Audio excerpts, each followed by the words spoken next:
Axel Hernández. Axel Hernández, ¿qué nos podrías decir de generalidades del páncreas?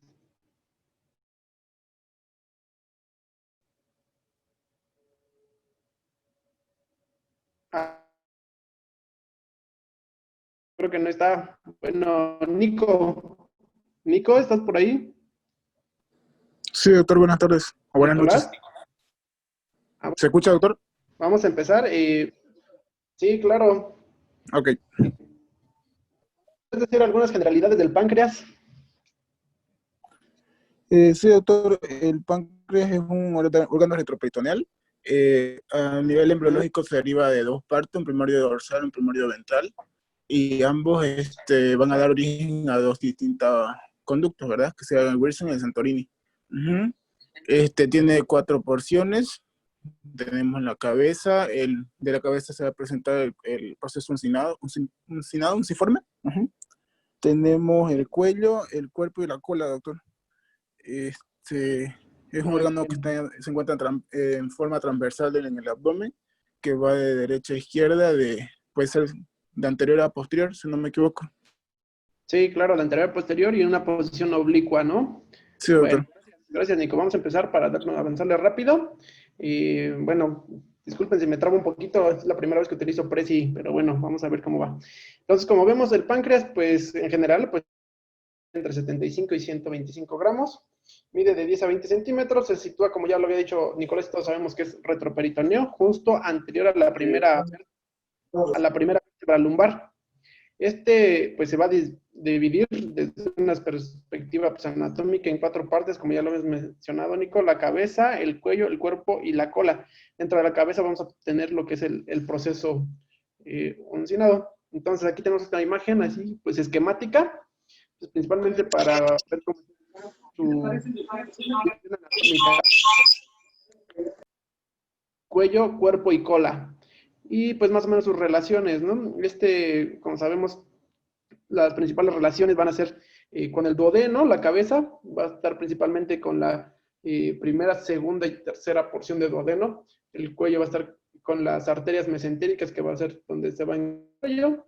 Y el cuerpo, pues en la parte anterior con el mesocolon. La cola, pues su relación va a ser con el vaso, ¿no? Una relación, pues, de las más importantes.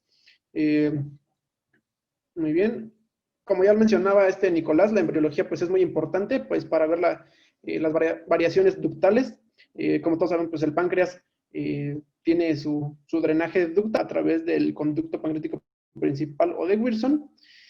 Sin embargo, pues se presenta en un 10% un conducto que puede ser el conducto accesorio o de Santorini. Este conducto en un 10% va a presentar su salida propia, que va a ser la papila menor, y en un 30% pues va a ser un conducto accesorio ciego, ¿no? Como vemos aquí en la imagen. Entonces, pues a veces pues son una de las variantes anatómicas, y también pues la embriología nos va a servir pues porque a veces vamos a tener alteraciones anatómicas como páncreas divisum, ¿no? Entonces, es importante pues que sepamos que estos conductos tienen variaciones. Siempre va a ser el conducto pancreático principal, por lo común, siempre va a estar solo. Es raro cuando se encuentra la papila menor, ¿no? Pero bueno, vamos avanzando. La irrigación, pues como todos sabemos, pues el páncreas tiene, dependiendo de su localización, para tener su irrigación principalmente por las pancreatodenales y tanto superiores como inferiores, que estas van a ser rama de arriba, en la parte inferior de la mesentérica superior, y de la parte superior, pues de la hepática común. Entonces, yo creo que algún R1, a ver aquí que nos pudiera repasar. Aquí, este esquema yo creo que es el de los más bonitos, que podemos encontrar todas las arterias. Sin algún R1, a ver quién está. Baltasar.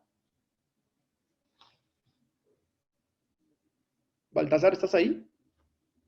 ¿O Kent? Hola, amigo. Kent. Ah, bueno, amiguito.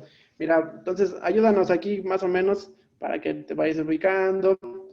Este esquema está muy padre, entonces para que nos vayas diciendo, pues la irrigación, ¿sale? Va. Bueno, vemos que en la cabeza del páncreas pues va a estar dado principalmente por la arteria pancreatodenal, rama si no me equivoco, es rama de la arteria gastrodenal, que es rama también de la arteria hepática, de la cabeza, bueno, lo que es el cuerpo y la cola, pues van a estar dadas principalmente por la arteria, por ramas de la arteria esplénica que se van a meter en lo que es el cuerpo y la cola, y dentro de lo que es el cuello también tenemos que es parte, bueno, es rama, bueno, yo encontré que podría encontrarse ramas que pueden ser directamente de la aorta o incluso de la esplénica, que esta porción de la cabeza del cuello es la parte que tiene más variaciones anatómicas con respecto a la irrigación. Muy bien. Y ahí algo importante, y en la cabeza del páncreas, es pues es su irrigación que también la comparte con el duodeno, ¿no? A veces yo creo que lo más importante aquí es cuando hacemos una necrosectomía, cuando hay una necrosectomía pancreática de la cabeza, entonces yo creo que es algo muy importante tener en cuenta que esa vasculatura que vemos aquí en la imagen de la cabeza del páncreas, la comparte con el duodeno y va a haber pues un gran compromiso en caso de que nosotros hagamos alguna resección en esta parte. Otra parte importante de aquí de la vasculatura, pues es la que va a dar el límite de donde se encuentra el cuello del páncreas, ¿no? Entonces, y sí, como decía Ken, ahí es donde vamos a tener más variaciones anatómicas. Y también pues tenemos las arterias, la esplénica, que esta pues va a dar pues, la magna pancreática, que se va a fusionar junto con la transversa pancreática. Y pues la esplénica ya sabemos llega pues al vaso. Y sin embargo también tenemos la gastrociploica izquierda, que también va a aportar parte de la irrigación a lo que es la cola del páncreas. Pues bueno, gracias Kent. Entonces, pues sí, como les mencionaba, esta aquí pues es otra imagen igual, pues más o menos para ver lo que es la irrigación.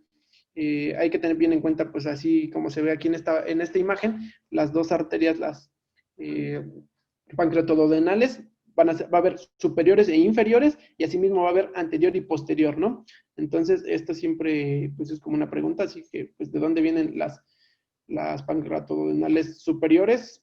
Pues ya, como vemos, viene de la arteria hepática propia, o la gastrodenal, y las pancreatodenales inferiores vienen de la arteria mesentérica superior, ¿no? Ahí vemos bien en la imagen cómo se forman tanto arriba, abajo, anterior y posterior, y estas se fusionan. Entonces seguimos. Eso es cuanto a irrigación. El drenaje venoso, pues como vemos, igual tiene una similitud conforme a las arterias. Sin embargo, pues tenemos aquí igual que van a formar lo que es el drenaje al sistema, algunos van a drenar al sistema porta, ¿no? Como, a ver, una pregunta así muy sencillita para otro R1. ¿Quién está? ¿Quién está? R1. Axel Hernández. Axel. Creo que no está Axel. Bueno, otro R1 sería... ahí. Baltasar, ¿estás ahí? Bueno, Nicolás. Sí, doctor. Bueno, ¿quiénes forman la vena porta? Y bueno, ¿en qué porcentaje se forman de una fusión y en qué porcentaje hay otra? ¿No? Hay la más común, ¿cuál es la variante más común del sistema porta? Sí, es la fusión de la arteria mesentérica superior con el tronco mesentérico inferior con la esplénica, doc. Si no me equivoco. Ajá, ese es el más común, ¿no? Ese en un 70% se presenta así, ¿no? Que es la esplénica junto con la mesentérica Inferior. superior y aparte Ajá. la mesentérica inferior. Ajá. Sí, doctor. Y el otro porcentaje, otro más común, ¿cuál sería? ¿Sabes? No recuerdo, doctor. Pues aquí como tenemos en la imagen, ¿no? Bueno, esta es la imagen que es la más común, pero el otro en un 15% te puede presentar como cada quien aparte, la mesentérica inferior podría llegar directamente al sistema porta, no llegaría a lo que es a la esplénica. Entonces, pues hace como una tríada ahí, ¿no? Pero bueno, eso es importante. ¿Por qué? Porque eso va a estar justamente, pues, detrás del cuello del páncreas. Si nosotros ahí hacemos una disección, todo, pues podemos caer a esa parte, al sistema pues, sistema porta. Y pues es una gran vena que pues esperemos nunca poderla, no lesionarla, y si pues la lesionamos pues va a ser un gran caos, ¿no? Entonces ese es el drenaje, en conforme al drenaje venoso de pues lo que es el páncreas. Uh-huh.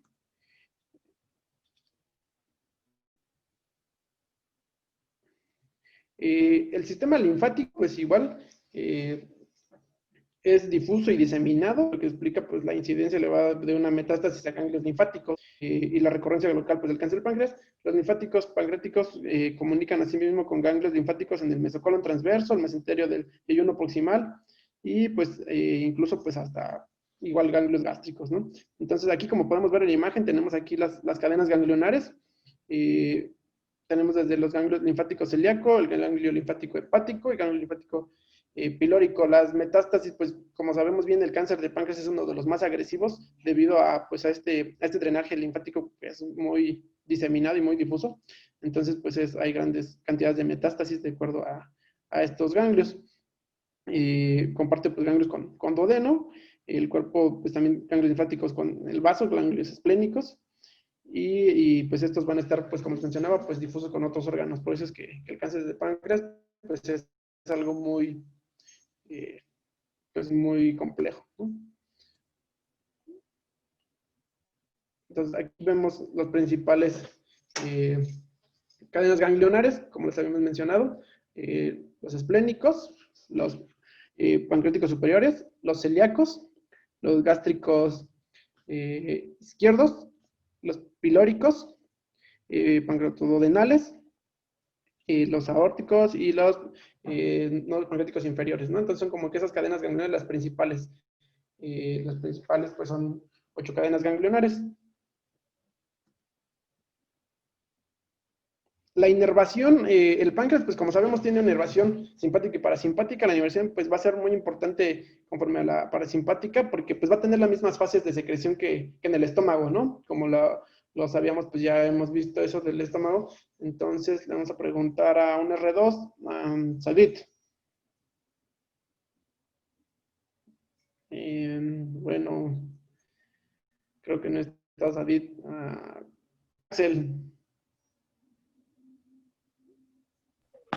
Axel. ¿Puedes repetir la pregunta, papá? Bueno. Ajá, mira. Nada más para que nos recuerdes las fases. Ajá. De la secreción. El páncreas es muy similar a la secreción gástrica y recuérdanos las fases, ¿no? La fase cefálica, la fase gástrica. No me acuerdo. No me acuerdo. La verdad no leí eso. Mira tu diapositiva, mira la diapositiva que dice. ¿Cuál es la primera fase?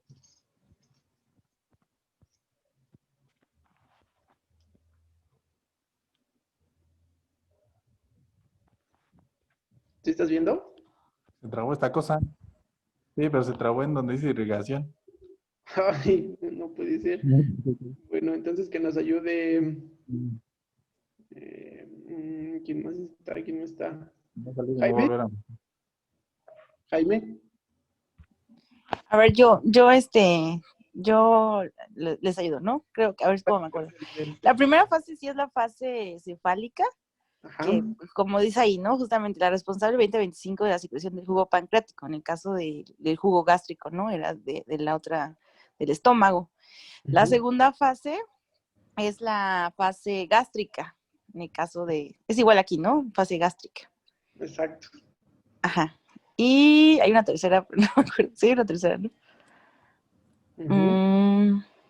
No me acuerdo la tercera. ¿Alguien se acuerda de la tercera fase? A ver, entonces, cefálica, gástrica y...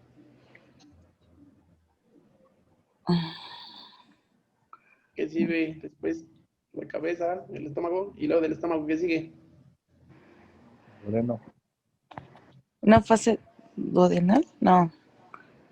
Intestinal. Exacto, pues después del estómago sigue el intestino. entonces una fase intestinal, ¿no? Entonces, Sí. pues sí, como vemos, el páncreas, pues igual que el estómago, va a estar, su secreción, pues, bueno, su inervación va a ser parasimpática por el vago y el vago, pues, va a estimular su secreción. Esta secreción, pues, como ya sabemos, va a estar desde que llega el jugo gástrico a lo que es duodeno, pues, va a estimular al páncreas para, pues, que tenga su secreción. Pero bueno, otra parte de la inervación del páncreas, pues, sabemos que tiene fibras sensitivas aferentes que siguen en sentido superior a los ganglios celíacos. La interacción de estas fibras somáticas mediante el bloqueo del plexo celíaco interfieren con la transmisión del dolor pancreático. Es por eso que pues el dolor se va como hacia atrás, ¿no? Por eso que se llaman el dolor transfictivo, porque se van pues hacia como el plexo celíaco, entonces es por eso que el dolor es penetrante o transfictivo, que es como se llama, pues lo describen en un proceso inflamatorio del páncreas, en una pancreatitis. El sistema ductal es otro, pues, como ya lo vimos en la embriología, es de los más importantes. Sin embargo, pues, también hay que tener bien en cuenta, pues, el conducto colédoco, como ya sabemos, tiene su porción pancreática. ¿Qué pasó? Bueno, seguimos. Tiene su porción pancreática el colédoco, sin embargo, también tenemos el conducto pancreático, que es el principal, que es el de Wilson, y el conducto pancreático accesorio o de Santorini. Sabemos que solamente se va a presentar hasta en un 30%, ¿no? Y puede ser ciego o va a tener su propia papila. Esto igual bueno, este es el complejo esfintérico que ya lo hemos visto. Este es principalmente pues tanto de los dos conductos, del conducto del colédoco como del pancreático. Tendemos este complejo esfintérico, pues vean, aquí podemos ver en esta imagen todos los esfínteres que tenemos. No solamente es un esfínter el que tenemos pues en esa vía, ¿no? Muchas veces a veces uno piensa, pues nada más hicieron esfinterotomía, pero bueno, la esfinterotomía va a ser del primer esfínter, que es el esfínter de Odin. Sin embargo, hay más esfínteres en todo el trayecto de estos conductos, ¿no? Como aquí vemos en esta imagen, se hace el complejo esfintérico.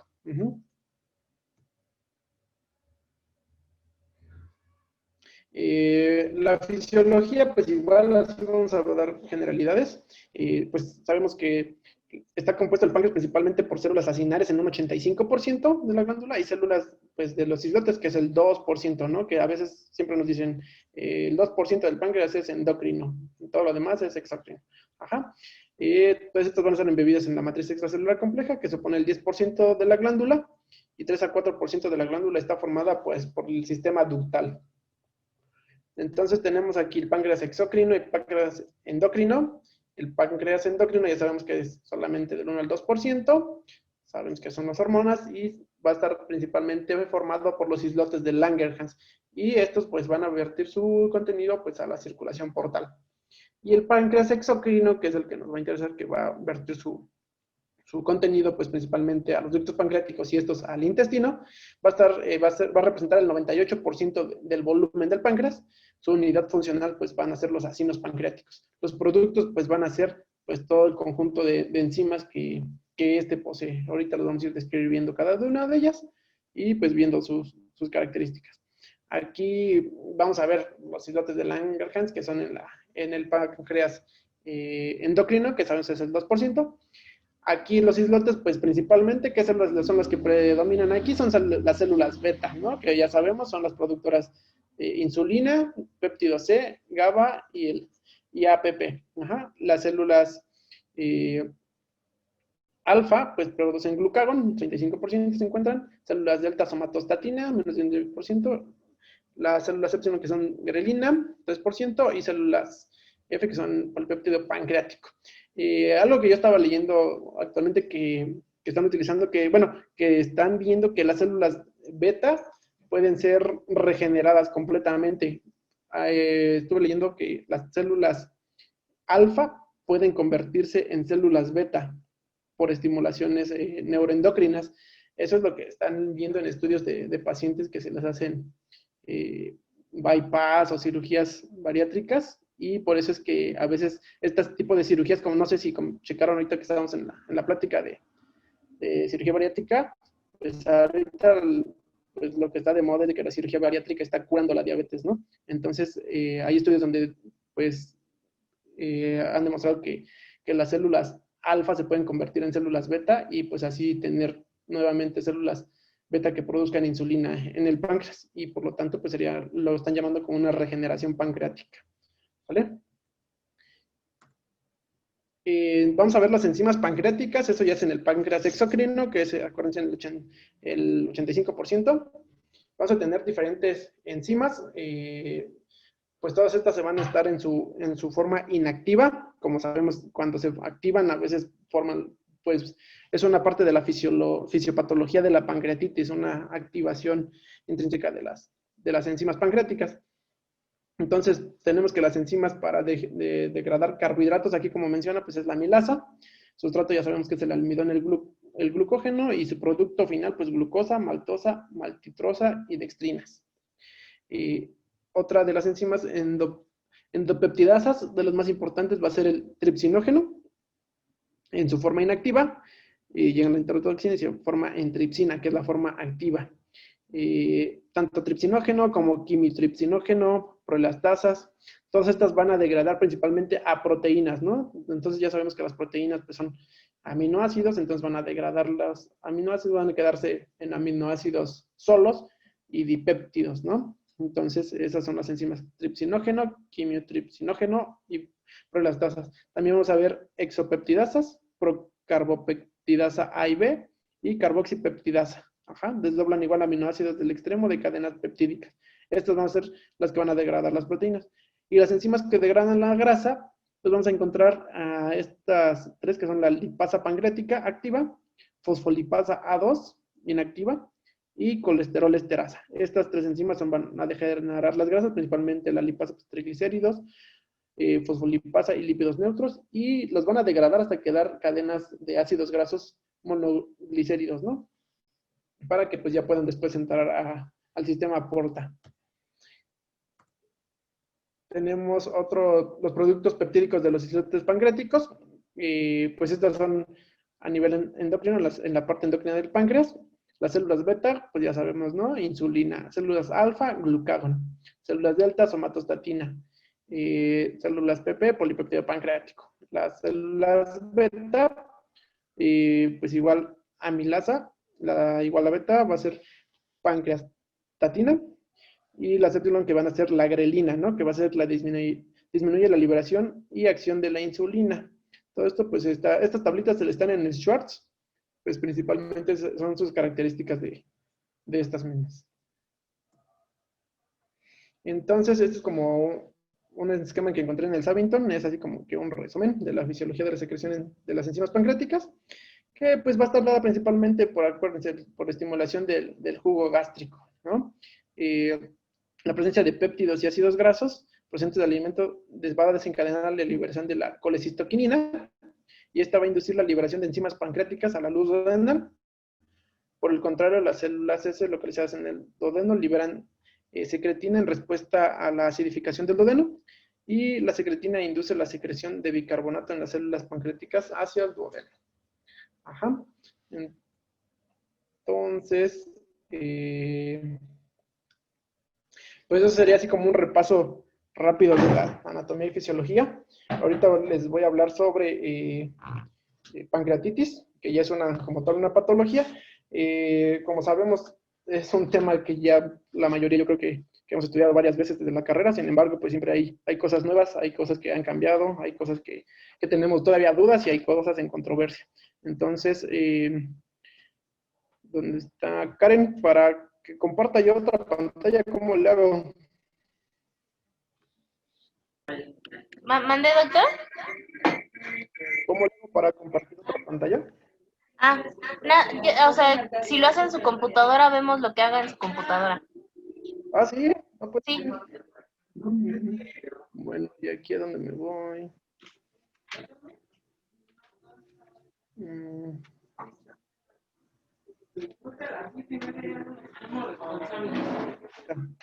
Ya.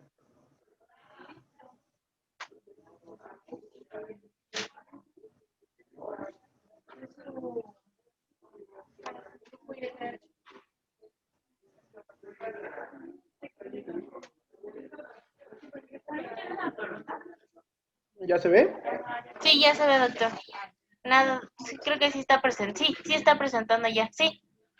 Sí, pero ¿y cómo lo hago para que se vea como la pantalla completa? Ahí Ahí está. sí, sí, ok, ya se ve. Vamos a ir hablando ahorita sobre pancreatitis. Eh, bueno, como dice la definición de una pancreatitis, pues ya sabemos, es la inflamación del parénquima pancreático, resultado de la activación inadecuada de los simógenos, ¿no? Pancreáticos de manera intraparenquimatosa. Entonces, alguien que no, a ver, vamos a preguntarle a Nicolás otra vez, ¿nos puedes recordar las enzimas pancreáticas, los simógenos? Sí, doctor, buenas noches. Tenemos tripsinógeno, que va a tripsina, quimiotripsinógeno, quimiotripsina, procarboxipeptidasa, carboxipeptidasa A y B. Sí. Muy bien, gracias. Ok, entonces, pues es eso, ¿no? Una inactivación inadecuada de esas enzimas. La epidemiología, pues, dice que su frecuencia pues, va a ser relativa. Se cifra entre 17 y 28 casos de cada 100.000 habitantes, motivando del 0.15 al 1.5% de todos los ingresos hospitalarios. La mayoría de las pancreatitis se producen en pacientes con edad comprendidas entre los 50 y 75 años y sexo variable en función de la causa. ¿Ah? Es importante porque ya sabemos, ¿no? Cuál es la causa más frecuente en mujeres como en hombres. Doctor, comenta el doctor Pinto que por qué no le pides a los R3 que participen, creo que es clase de R3. Sí, doctor, sí, ahorita voy con eso. Apenas ahorita es como que lo básico con estos muchachos y ahorita van mis compañeros para lo que sí les toca a ellos, pero sí. Entonces, en general, el 20% de los pacientes en quienes se diagnostica pancreatitis aguda presentan cuadros severos, con mortalidades globales de hasta el 30%. Esto lo dijo pues, en el 2008. Entonces, de aquí podemos tomar en cuenta que pues 2 de cada 10 pacientes que tengamos nosotros con pancreatitis van a tener una pancreatitis severa. Y teniendo una pancreatitis severa, pues podemos ver que su mortalidad puede ser hasta el 30%. Entonces, es por eso muy importante esta patología y pues no tenerlo así como que, pues tiene pancreatitis, ¿no? Porque es algo pues bastante serio. Entonces, existen diversas causas de pancreatitis. Entonces, esta es una tablita de las causas de pancreatitis. Hay bastantes causas, sin embargo, la que a nosotros nos toca, pues es la que está ahí señalada, la obstrucción del conducto pancreático, puede ser por coledocolitiasis o por cualquier otra cosa. Sin embargo, pues tenemos que saber todas estas, ¿por qué? Porque a veces cuando nos interconsultan, pues tenemos que descartar que la causa no sea cualquiera de otras cosas, ¿no? Entonces, como vemos aquí los fármacos, los salicilatos, pues hasta el paracetamol puede causar pancreatitis, fármacos citotóxicos, corticosteroides, inmunosupresores como la azatioprina, las tiazidas, el valproato sodio, tetraciclinas, eritromicina, y la obstrucción periampular, que es la que nos toca a nosotros, pues puede ser desde quistes de colédoco, obstrucción del conducto pancreático, anomalías congénitas del páncreas, como páncreas divisum, o duplicación intestinal. Y infecciosos vamos a encontrarlo desde el virus Epstein-Barr, sarampión, la parotiditis y rotavirus. Otras causas más, pues en todos estos virus, citomegalovirus, influenza, rubiola, hepatitis, micoplasma, leptospira, malaria, ascaris, cryptosporidium. O sea, son muchas las causas realmente. Un trauma abdominal, pues es principalmente en niños, principalmente pues cuando se caen de la bicicleta. Afortunadamente a mí no me dio, pero cuando es con el manubrio, ¿no? Entonces, igual la colangiografía retrografoscópica, pues una CEPRE, metabólicas, deficiencia de alfa-1 antitripsina, hiperlipidemia, hipercalcemia. Esto es que hay que tenerlo siempre bien en cuenta porque muchas veces se nos van. Toxinas como el escorpión y monstruo de Gila, serpientes tropicales y todo esto, ¿no? Enfermedades igual autoinmunes, síndrome urémico hemolítico, síndrome de Reye, enfermedad de Kawasaki, enfermedad inflamatoria intestinal, púrpura de Henle-Schörlen y lupus eritematoso sistémico. Entonces, de mis compañeros, a ver, ¿dónde están? Vamos a preguntar a... Ay, ¿no están mis compañeros conectados? Bueno, a Miguelito.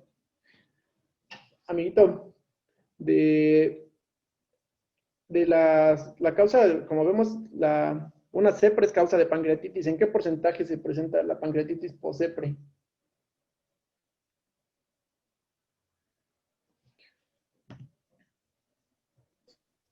Bueno, ¿me escucho, amigo? Dime, Se presenta del 1 al 3% de los casos. ¿post-CEPRE? Sí. Bueno, yo tengo otros datos, pero bueno, está bien. Ajá, yo había leído que es de un 6 al 10% post-CEPRE y la perforación sí es del 1 al 2%. Pero bueno, puede variar, ¿no? Pero bueno, hay que tener bien en cuenta que es una de las causas. Y tú mismo, Pepito, ¿a partir de qué niveles de triglicéridos podemos sospechar en una pancreatitis por triglicéridos? Arriba de 1000, amigo. Exacto, arriba de 1000, ¿no? Algunos libros dicen que 500, pero no, la mayoría dice arriba de 1000. Ajá. Y tú igual, la última pregunta, amiguito, ya para que te vayas a dormir, no, no es cierto. Oye, ¿cómo se llama el escorpión con el que causa pancreatitis o picadura?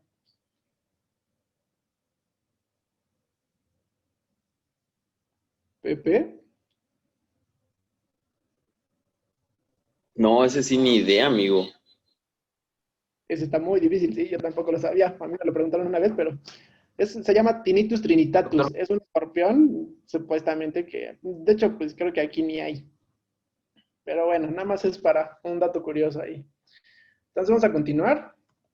La fisiopatología, pues como sabemos, hay varias teorías, ¿no? La lesión del tejido pancreático pues se va a producir tanto por el factor agresor como la activación secundaria del tripsinógeno que desencadena la respuesta inflamatoria subsecuente. El progreso del daño pancreático pues va a producir una isquemia microvascular y obstrucción de los anginos pancreáticos, por lo que perpetúa el daño ocasionado por las enzimas. Entonces, como sabemos, una pancreatitis desde leve se puede complicar a muy grave. ¿Por qué? Porque hay obstrucción a nivel vascular. Esto va a generar isquemia y esto puede producir más daño pancreático, más activación de las enzimas y puede ocasionar pues hasta una necrosis pancreática. La respuesta inflamatoria podemos tener pues desde respuestas locales hasta una respuesta inflamatoria sistémica. Hay una ampliación de la respuesta inflamatoria, principalmente por estas interleucinas, que son las más importantes en la pancreatitis, la IL-1, IL-6 y IL-8, y factores de necrosis tumoral alfa. De hecho, son unos de los marcadores de predictores de severidad. No están bien demostrados, sin embargo, sí se han utilizado el IL-6 y el IL-1 como marcadores de severidad en una pancreatitis temprana. La respuesta inflamatoria local y sistémica al circular por el sistema portal estimula las células de Kupffer hepáticas. De esta manera, pues va a inducir la producción de más citocinas y de proteínas que participan en la reacción inflamatoria, amplificando así la respuesta. ¿Qué proteína se va a producir entonces, de acuerdo a este mecanismo, en el hígado? ¿Quién está de mis compañeros? ¿Algún R3 que me pueda contestar eso?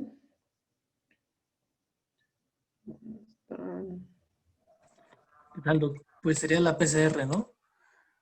Exacto, la proteína C reactiva, ¿no? Como dice, pues que en el hígado se va a formar la proteína C reactiva. ¿Y sabes a partir de cuánto de la proteína C reactiva se considera pues como un predictor de severidad para pancreatitis? 150. Exacto. ¿Sale? No está bien demostrado, hay unos que dicen que sí, hay otros que dicen que no, pero bueno, es una parte, en los libros, algunos libros sí dicen que sí, pero bueno, hay varios artículos en esa discusión. Vamos a tener igual degradación de péptidos de importancia biológica como la proinsulina, paratormona y enzimas de coagulación que producen pues hiperglicemia, hipocalcemia y sangrados respectivamente. La tripsina y la quimotripsina pueden causar edema, necrosis y hemorragia. La elastasa destruye la pared de los vasos sanguíneos, generando hemorragias. La bradicinina y la calicreína inducen permeabilidad vascular y edema. La fosfolipasa 2 genera daño pulmonar. Por eso es que pues, tenemos pues, siempre un derrame pleural. Entonces, aquí de la degradación enzimática. Entonces, Kent, ¿estás por ahí, Kent? Amigo, dime. Entonces, ¿sí leíste qué onda con los jabones? ¿Son jabones o son abones pancreáticos? Son jabones, amigo. ya lo leí. ¿Y qué dice? ¿Por qué son jabones? Bueno, son jabones debido a que cuando ocurre la pancreatitis, hay un proceso en el cual, bueno, pues el páncreas también tiene pues un porcentaje de contenido graso. Entonces, cuando ocurre la pancreatitis y ocurre la inflamación, ocurre una emulsificación de las grasas. Bueno, más bien una saponificación de las grasas. Por eso es que se forman pues los jabones. Exacto. Sí, sí, está bien. Entonces son jabones pancreáticos, ¿no? Esa panificación. Por eso es que a veces baja el calcio, ¿no? Porque ahí va a precipitar y baja el calcio y vamos a tener la hipocalcemia. Ujú. En el diagnóstico, a ver quién nos podría apoyar. Hugo, ¿estás por ahí? Hugo. Bueno, mi compañera Steph. Sí, dime. ¿Cómo haces el diagnóstico de una pancreatitis aguda? Generalmente se hace con la clínica, con imagenología.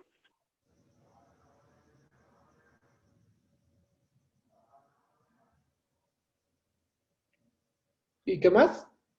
Ahí está, mira, ahí dice el diagnóstico, ¿cómo lo haces? Con las enzimas pancreáticas. Ajá, pero... Entonces se necesitan al menos 2 de los 3 requisitos de los que mencioné. Ajá, exacto. Clínica, laboratorios e imagen. La clínica, cómo debe ser?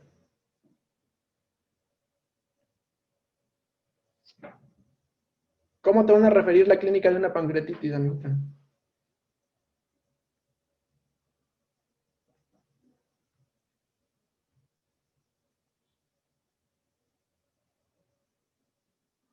Creo que ya se desconectó. Tuvo problemas, yo creo. ¿Miguel?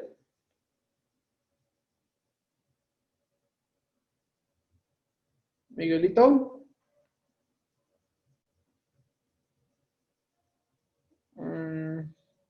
Hugo, ¿estás por ahí, Hugo? No. Ay. Bueno, Bruno. Bruno. Sí, amigo, para hacer el diagnóstico, 2 de 3 requisitos indispensables. El primero, pues, es la clínica, es el dolor transflectivo, principalmente en epigastrio, en ocasiones en mesogastrio. El paciente tiene náuseas, en la mayoría de los casos es un vómito incoercible. Esto es muy característico. Ok, Bueno, laboratorios. en cuanto a los laboratorios, pues niveles elevados de amilasa lipasa, más de 3 veces el límite superior del laboratorio en donde se mida. Y en cuanto a la imagen, pues un estudio de imagen donde se reporte, donde se evidencie imágenes pues compatibles a un proceso inflamatorio del páncreas. Muy bien. Entonces, como mencionaba Bruno, pues sí, el dolor característico, pues va dolor en epigastrio, de inicio agudo, intenso, persistente y a menudo irradiado a dorso. Pero en algunos pacientes el dolor puede no ser típico. Este dolor se puede confundir con otras patologías, desde una úlcera gástrica perforada, una neumonía, un infarto. Todos pueden ser muy parecidos a este dolor. Entonces, por eso es que nosotros vamos a pedir pues, los laboratorios, ¿no? Tenemos las enzimas, la amilasa y la lipasa. Como sabemos, la más específica pues va a ser la lipasa. Les pongo aquí esto, donde pues la vida media principalmente de estas enzimas, porque de acuerdo a los niveles de enzima no tiene nada que ver con la severidad de la pancreatitis, ¿no? Puede tener 3000 de amilasa y 2000 de lipasa un paciente y otro puede tener 300 y 350 y puede estar más grave el de 300 y 350. No se va a correlacionar los niveles de estas enzimas. Sin embargo, pues hay que tener en cuenta igual la vida media de estas mismas, ¿no? Porque muchas veces dicen, no, pues es que no ha remitido, ¿no? Antes, pues no, o sea, no nos vamos a avanzar con niveles de amilasa y lipasa porque, de acuerdo a su vida media, sabemos que la lipasa pues va a comenzar a elevarse de entre las primeras 4 a 8 horas posterior al inicio de la pancreatitis. Presenta un pico a las 24 y comienza a descender dentro de los 8 a 14 días, es la que va a madurar más tiempo, la lipasa. Sin embargo, la amilasa a menudo aumenta a las 6 o 24 horas, usualmente presenta un pico a las 48 horas y típicamente tiende a normalizarse durante los siguientes 5 a 7 días. Entonces le vamos a preguntar Axel, ¿estás? Axel R2.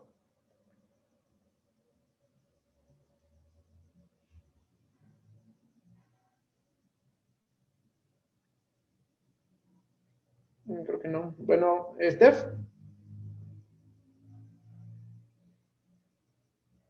Stephanie, ¿estás ahí? Sí, dime. Oye, ¿en qué otra patología se eleva la amilasa? ¿Qué otras patologías te pueden elevar a la amilasa? Puede ser una perforación intestinal, una neumonía, diabetes complicada, un trauma de abdomen contuso. Ok, sí, está bien. Entonces, por eso, igual es que no podemos nosotros, pues solamente ser diagnóstico con la amilasa, debe ser pues las dos, como ya dijo Bruno, 3 veces por encima del límite de lo normal.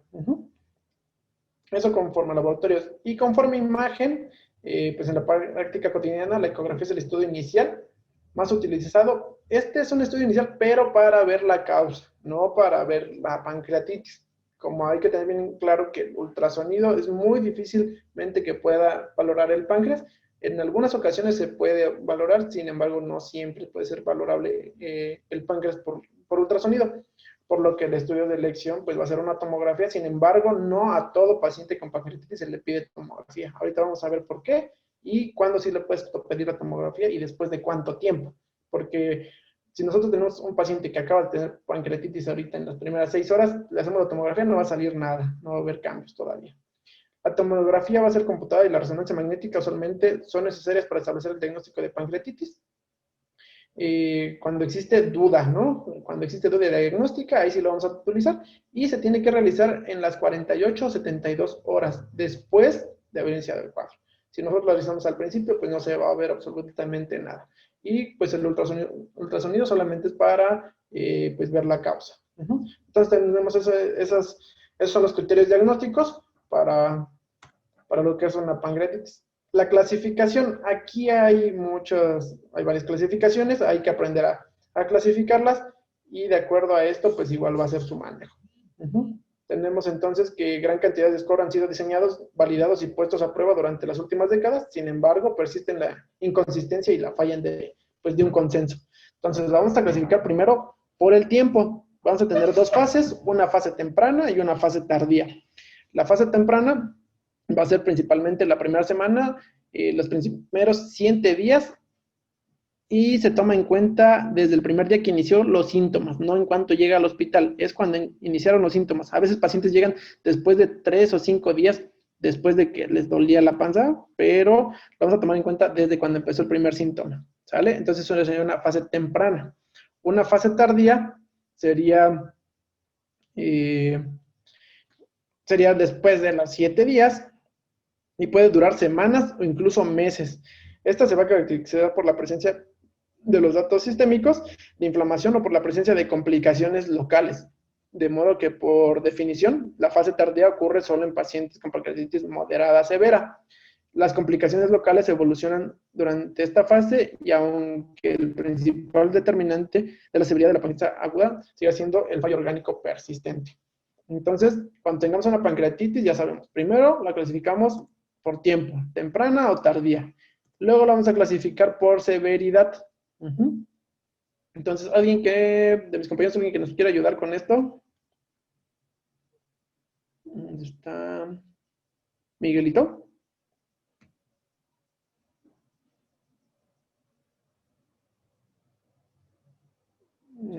Yo recuerdo, ¿no? Que es leve, moderadamente grave, perdón, y grave.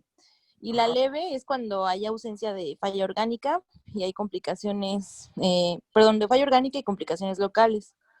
La moderadamente grave, hay una falla orgánica, pero es transitoria, Y esta generalmente, no, creo que resuelve en las primeras 48 horas. Y la última, la última ya es la grave y es una falla orgánica persistente. Muy bien, exacto, así dice la tablita, ¿no? Leve, moderadamente severa y severa. En la leve, como vimos, no hay falla de órganos, no hay complicaciones sistémicas o locales. En la moderadamente severa, pues va a presentar falla de órgano que se resuelve en menos de 48 horas y va a presentar complicaciones locales o sistémicas. Entonces, a ver, Hugo, ¿nos puedes apoyar con cuáles son las complicaciones locales?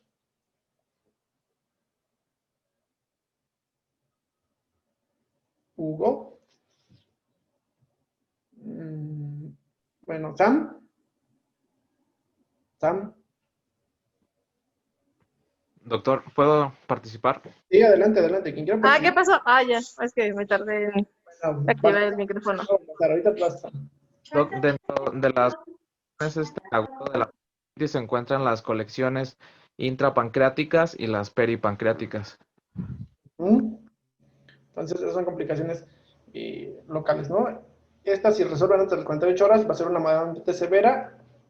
Y si ya tiene falla orgánica y las complicaciones persisten, pues ni modo, va a ser una severa. ¿Cómo va, Baltasar, tú mismo, cómo vas a evaluar que tenga falla orgánica? Pues lo podemos evaluar con la clasificación de Marshall, ¿no? Ajá, ¿sabes qué evalúa el Marshall? Evalúa la creatinina, la PAFI, la tensión arterial y me falta uno. No recuerdo cuál era el otro criterio que también evaluaba. Bueno, Sam, ¿está ahí? Sam. Sí, ¿qué pasó? ¿Qué evalúa el Marshall? Ya lo dijo ahorita. Evalúa Marshall es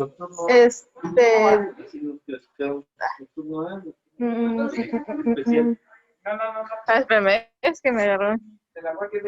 ¿Estás ocupada, creo? Bueno, evalúa 3 parámetros, ¿no? Ajá. Entonces, si es más por arriba de 2, pues ya sería una pancreatitis leve, digo, más grave, pues. Grave, exacto, severa. ¿No? Sí. Y entonces son 3 parámetros, son pues que te evalúa 3 sistemas, que es vascular,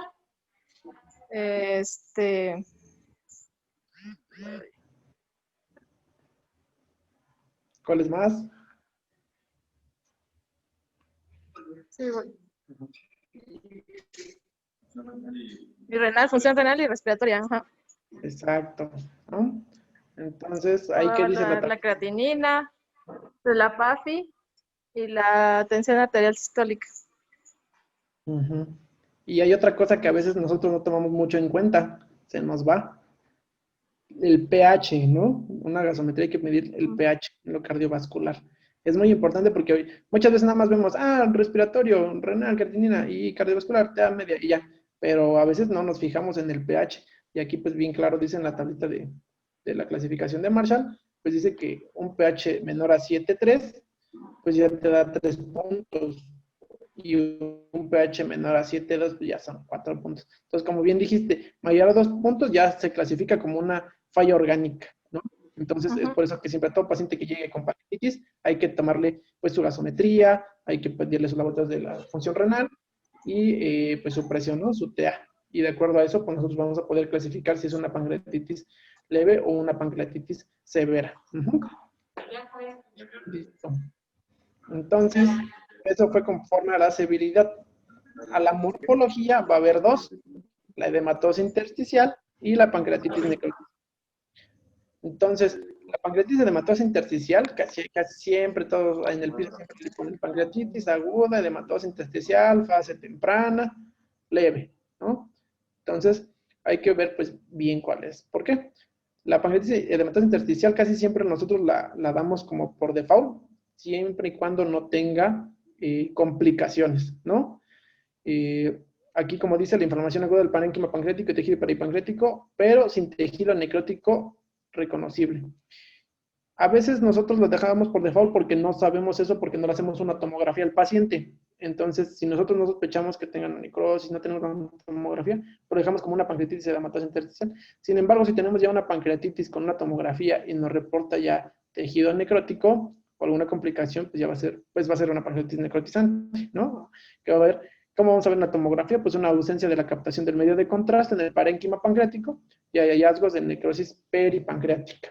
Entonces, esa es otra forma de clasificar. Entonces van a ser estos 3 clasificaciones que vamos a utilizar para pues poner nuestros diagnósticos lo más completo posibles.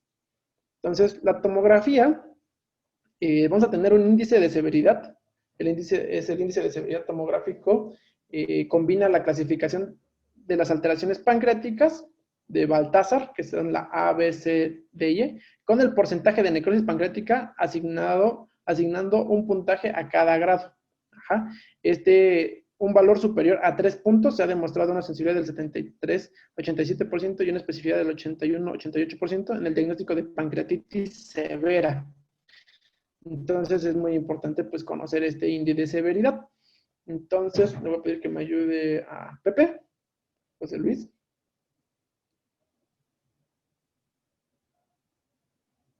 Amiguito Pepe.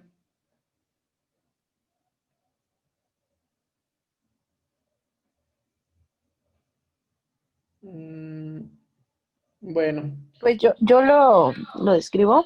Perfecto, ajá. Ayúdanos con esta tablita, a ver qué dice. Sí, la primera es la clasificación de Baltasar en tomografía sin contraste. Entonces son A, B, C, D, E. La primera se detecta un páncreas normal. La segunda es 0, ¿no? El score. B, aumento de tamaño focal o difuso, eso sería 1 punto. El C sería un páncreas con inflamación peripancreática, 2 puntos. D, una colección intra o extrapancreática. E, 2 o más colecciones y o gas retroperitoneal, y esto sería 4 puntos. Después tenemos el score de necrosis en tomografía contrastada, bueno, ajá, con contraste, y habla del porcentaje de necrosis y también tiene un score. 0 es igual a 0. Menos del 30%, 2 puntos. Del 30 al 50%, 4 puntos. Más del 50%, 6 puntos. Y por último tenemos el pronóstico según CTSI. Severidad tomográfico. Severidad tomográfico. Y ahí, bueno, está de 0 a 3, una morbilidad del 8% y una mortalidad del 3%. Del 4 al 6, el 35% de morbilidad y mortalidad del 6%. Del 7 al 10, un 92% de morbilidad y un 17% de mortalidad. Y aquí, bueno, dice, el índice de severidad tomográfico combina la clasificación de las alteraciones pancreáticas o peripancreáticas Baltasar con el porcentaje de necrosis pancreática, que es entonces veo la primera tabla y la segunda tabla, ¿no? Y asigna un puntaje a cada uno. Y un valor superior a 3 puntos ha demostrado una sensibilidad del 73 al 87% y especificidad del 81 al 88% para el diagnóstico de pancreatitis severa. Exacto, entonces está muy bien. Hay que utilizar, yo creo que este índice luego se nos pasa cuando tengamos pacientes que tengan pues una tomografía, ¿no? Con la tomografía podemos sacar este índice y pues de acuerdo a eso también la podemos clasificar y podemos decir, pues tiene una pancreatitis severa, ¿no? Y pues ahí está la tabla igual, que vemos la morbilidad y la mortalidad, que cuando tiene de 7 a 10 puntos, pues sí, ya es algo pues bastante considerable. Entonces les traigo aquí unas imágenes más o menos más para hacer un repaso, para que pues que estén igual. Hay que estar pues familiarizados con estas imágenes, ya que pues siempre nos van a estar pidiendo que veamos esto. Hay que ver aquí Baltasar A, páncreas normal, en la imagen de la superior de la izquierda. El páncreas es normal, el páncreas presenta tamaño y realces normales, sin alteraciones en el tejido circundante. Las flechas muestran el contorno pancreático pues bien definido, ¿no? En la figura B, pues va a ser un Baltasar B, aumenta el tamaño del páncreas. El páncreas presenta leve aumento de su tamaño entre flechas, sin alteraciones en tejido circundante, ¿no? Entonces es un aumento de tamaño ahí difuso, ¿no? Ahí vemos bien. De un lado está el páncreas pues así normalito y del otro lado pues ahí se ve edematoso. Entonces es un Baltasar B. Baltasar C, pues va a haber inflamación del tejido adiposo peripancreático y ya vemos alrededor la gasa peripancreática va a estar estriada. El tejido adiposo peripancreático presenta un aumento de su densidad y pues sin colecciones líquidas ahí. La D ya va a haber colección líquida. Ahí podemos ver dónde está el asterisco. Ahí es una colección líquida, ¿no? Ahí vemos que ya, pero debe ser una colección peripancreática única. Pequeña colección líquida por detrás de la cola del páncreas. Ahí la podemos ver en esta imagen. Cuando ya son múltiples colecciones, pues ya lo clasificamos con un Baltasar E, que son 2 o más colecciones líquidas peripancreáticas extensas, colecciones peripancreáticas anteriores. Aquí vemos los asteriscos, aquí hay un buen de colecciones. Entonces ya esa sería una Baltasar E.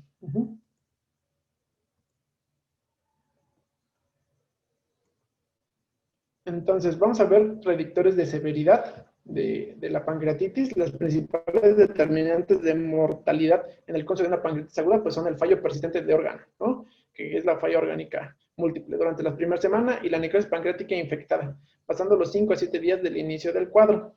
Entonces, como ya habíamos visto, la falla orgánica múltiple pues va a ser como aquel que se prolonga por más de 48 horas con compromiso de alguno de los siguientes parámetros. En el score de Marshall, pues ya vimos que es respiratoria, que es la PAFI, renal creatinina y vascular, la tensión arterial. Sin embargo, también recuerden, es el pH, ¿no? pH menor a 7.3 o pH menor a 7.2. Hay otros scores, otro score de 2 o más puntos en cualquier órgano implica la presentación de un fallo orgánico, como este. Aquí tenemos la valoración cardiovascular, respiratorio, renal, hematológico y neurológico. Entonces, cuando haya falla en alguno de estos, con al menos 2, ya igual es una falla orgánica. Si hay cardiovascular, una frecuencia cardíaca menor de 54, una TAM de menor de 49, taquicardia, fibrilación ventricular y el pH que ya hemos visto. Lo respiratorio, pues la PAFI igual, la creatinina, la PAFI, la PCO2 y gradiente alveolar mayor de 150 mililitros y dependencia de ventilación mecánica o CPAP. En lo renal, pues el gasto urinario, el BUN y la creatinina. En el hematológico, pues vamos a ver los leucocitos, las plaquetas y el hematocrito. Y en lo neurológico, la escala de Glasgow. Eso es para definir falla orgánica. Entonces, ya saben, la falla orgánica ya es una pancreatitis severa. Bueno, persistente, mayor a 48 horas. Otro índice para clasificar la severidad de la pancreatitis, los scores más utilizados pues van a ser el Apache y Ransom. Como sabemos, el Ransom ahorita les voy a explicar por qué ya no, pero bueno, anteriormente pues se utilizaban mucho. Están conformados por múltiples determinaciones y se completan a las 48 horas del ingreso. O sea, quiere decir que tenemos que esperar 48 horas para que podamos valorar esto. Sin embargo, en ese tiempo pueden pasar muchas cosas y pues nuestro paciente se puede complicar. Es por eso que ya no se utiliza tanto. Pues por eso es que se utiliza el Marshall, es más rápido y lo puedes utilizar así llegando al ingreso del paciente. Lo que representa la practicidad clínica, mientras que los marcadores individuales promisorios no están ampliamente disponibles. Entonces, en la puntuación de Apache nos dicen que mayor a 8, pues igual ya podemos pensar en datos de severidad de una pancreatitis. Otro que se utiliza es el índice de severidad de pancreatitis aguda, que es el BISAP. Entonces, el BISAP cuenta con una sensibilidad, aquí dice que es del 72% y una especificidad del 99%. Entonces, quiere decir que tiene pues buena especificidad, sin embargo, pues sensibilidad pues no tanta, pero bueno. El valor predictivo positivo es de 83 y el negativo de 98. Sus principales ventajas son simplicidad y capacidad de ser calculado con mínimos requisitos. La mortalidad de los pacientes se incrementa significativamente a partir de los 3 puntos, ¿no? Alcanzando un 22% con los 5 puntos. Entonces, este índice de severidad, pues, yo creo que pues, no lo usamos. Al menos yo no he visto que nosotros lo usemos. Pero, sin embargo, pues sí está descrito que sí es un índice, pues, bastante, pues, sí confiable, tiene alta especificidad, baja sensibilidad, pero pues yo creo que sí podríamos estarlo utilizando. Entonces, lo que va a calificar es un BUN, que mayor a 25, un deterioro del estado mental en la escala de Glasgow menor a 15, un síndrome de respuesta inflamatoria sistémica, algún R1 que nos pueda ayudar con el síndrome de respuesta inflamatoria sistémica. ¿Cuáles son los criterios? Es algo pues, muy básico, ¿no? Yo le ayudo, doctor.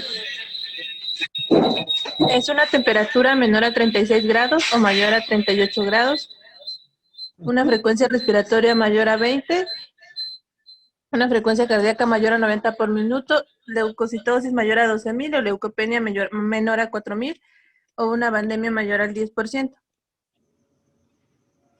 Ok, de la frecuencia respiratoria, ¿cuánto dijiste? 22. Mayor a 22. Bueno, es de 20 o 22. ¿Y la PCO2 cuánto debe ser? Menor a 32, doctor. Exacto, muy bien. Entonces, pues sí, es eso. Y entonces aquí también toma en cuenta, pues aquí ya están, aquí dice, y la edad mayor a 60 años y derrame pleural. Entonces, pues eso igual va a ser un índice pues, de severidad en una pancreatitis. Tenemos aquí, hay una comparación de un estudio que hicieron en Perú, pues compararon pues los indicadores para predecir severidad compararon el BISAP con el Apache, el BISAP con el Ransom, el BISAP con hematocrito de 24 horas y el BISAP y la urea. Entonces encontraron pues esto, ¿no? Que es las áreas bajo la curva. No sé si alguien nos pudiera explicar esto. Les voy a poner aquí la imagen, miren.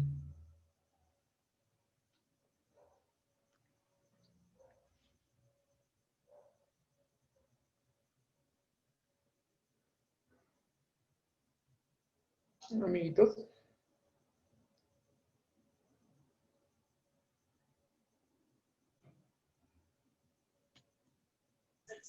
Sí, doctor, yo he leído. Perfecto. Bueno, ahí en la imagen podemos ver lo que yo entiendo es que, por ejemplo, ahí el BISAP es el que tiene la mayor área bajo la curva, ¿no? Y también así como por apariencia de la imagen, a mí me parece que el punto de Youden igual es el que pues nos daría la mayor sensibilidad y especificidad. Uh-huh. Se ve que está con la sensibilidad por arriba del 80% y a lo mejor la especificidad, pues sí. Bueno, es que esa tendría que ver, ¿no? Los cuadritos, pero mira, te pongo si la tomamos tablita. el punto más alto, ¿no? Aquí Ajá. está la tablita, mira. Entonces, el BISAP. Y bueno, ahí también el visa, pues se ve que, ajá, y el intervalo, o sea, igual es como corto, ¿no? De 699 a 862, no rebasa la unidad tampoco, entonces igual es estadísticamente significativo, ¿no? Exacto. Muy bien. Entonces, pues sí, como nos decía Sebas, aquí comparan varios indicadores y ven que el BISAP, pues eso, pues aparentemente, pues es bueno. Bueno, no aparentemente, pues ahí lo dice la estadística, ¿no? La curva ROT dice que pues sí tiene buena sensibilidad, buena especificidad, y lo comparan pues con nosotros, pues incluso es mejor que Apache, ¿no? Que Apache 2, que a veces uno diría, no, pues como si normalmente en terapia intensiva ya todo el mundo utiliza Apache, pero esa es un índice de severidad, pues en general, no precisamente para pancreatitis, pero bueno, lo han utilizado para pancreatitis y ha funcionado. Y el Ransom, pues como vemos, pues igual está yo creo que es el que menos tiene, ¿no? Lo vemos ahí en la imagen. Entonces, por eso es que el Ransom casi nosotros realmente ni se ocupa, ¿vale? Pero bueno, a veces con fines de examen sí nos llegan a preguntar lo que es el Ransom. Uh-huh. Entonces tenemos qué características clínicas están asociadas al riesgo elevado para una pancreatitis grave. Esto viene en de la asociación. Dicen que se han visto estos factores, se han asociado a un riesgo elevado de una pancreatitis grave. Edad mayor a 55 años, un IMC mayor a 30, que haya comorbilidades como cáncer, falla cardíaca, falla renal o hepática, un consumo crónico de alcohol, alteraciones del estado de conciencia, síndrome de respuesta inflamatoria, pues ya vimos, estudios de laboratorio, un boom mayor a 20, un hematocrito mayor a 44, y estudios de imagen, colecciones peripancreáticas múltiples, infiltrados pulmonares y derrame pleural. Se han visto que estos hay mayor riesgo elevado para una pancreatitis grave. Entonces, es importante pues tenerlo siempre en cuenta. ¿Hasta aquí alguna duda? Detectar oportunamente las complicaciones inmediatas y las que a largo plazo se presenten. Eso va a ser lo más importante. Entonces vamos a iniciar principalmente con lo que es el volumen, ¿no? La reposición hídrica. Aquí hay varios esquemas, hay varias, hay mucha discrepancia en este tema de que cuánto líquido le pasas a un paciente, con cuánto lo tienes que reanimar. Sabemos que a veces, como mencionamos en la fisiopatología, hay fuga capilar, entonces hay fuga al tercer espacio, entonces son pacientes que a veces están chocados por hipovolemia, aunque nosotros pues pensamos a veces que no es por eso, pero sí. Pero bueno, es esencial la piedra angular del tratamiento esto, restitución rápida y mantener el volumen intravascular en las primeras 48 horas del ingreso al paciente. Sin embargo, tanto la excesiva rehidratación como el escaso suministro de fluidos en las primeras 48 horas va a ser asociado a mayor morbilidad y mortalidad. Entonces hay que tener mucho cuidado en esto. Respecto del tipo de hidratación, eso sí ya se ha visto que la mejor solución pues va a ser el Ringer lactato, ¿no? Pero bueno, en nuestro caso pues va a ser Harman. La velocidad óptima de infusión la han manejado de 5 a 10 mililitros por kilogramo hora. En la mayoría de los pacientes la infusión va de los 2.000 a 4.000 mililitros en las primeras 24 horas pues va a ser adecuada. En un estudio prospectivo, la administración de un bolo inicial de 20 mililitros por kilogramo seguido de una infusión continua de 3 mililitros hora, con monitorización continua cada 6 a 8 horas, demostró ser igual de efectivo. Entonces, no hay cambios, pasarle 5 a 10 mililitros o hacerle un bolo de 20 mililitros y después 3 mililitros. No obstante, debe de individualizarse según la edad y comorbilidades. Entonces, vamos a hacer un ejemplo. Supongamos que tenemos un paciente de un paciente de promedio de 70 kilos. Llega un paciente con pancreatitis. ¿Cuánto le vas a pasar de soluciones? ¿Alguien que quiera contestar esa pregunta? 70 kilos, el paciente promedio, 70 kilos. ¿Cuánto le tocaría de soluciones?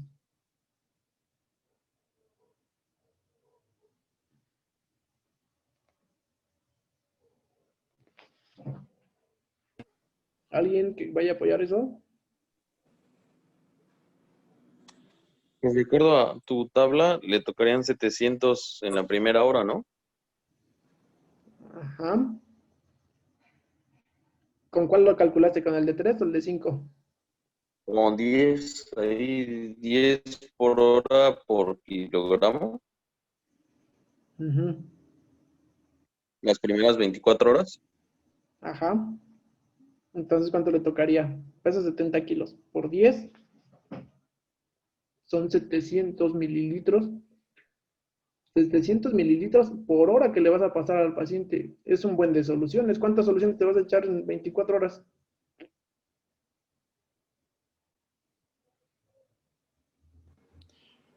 Como 14 litros, no es mucho, güey. Sí, pues sí, exacto. Pero así dicen varios el manejo hídrico. Sin embargo, pues debe de evaluarse. Se supone que son a las 2, a las 4 y a las 6 horas, pudiendo después quedar a 3 mililitros hora. Porque sí son buen de soluciones, ¿no? Y todo, pues al fin de cuentas, se va a evaluar de acuerdo a la respuesta.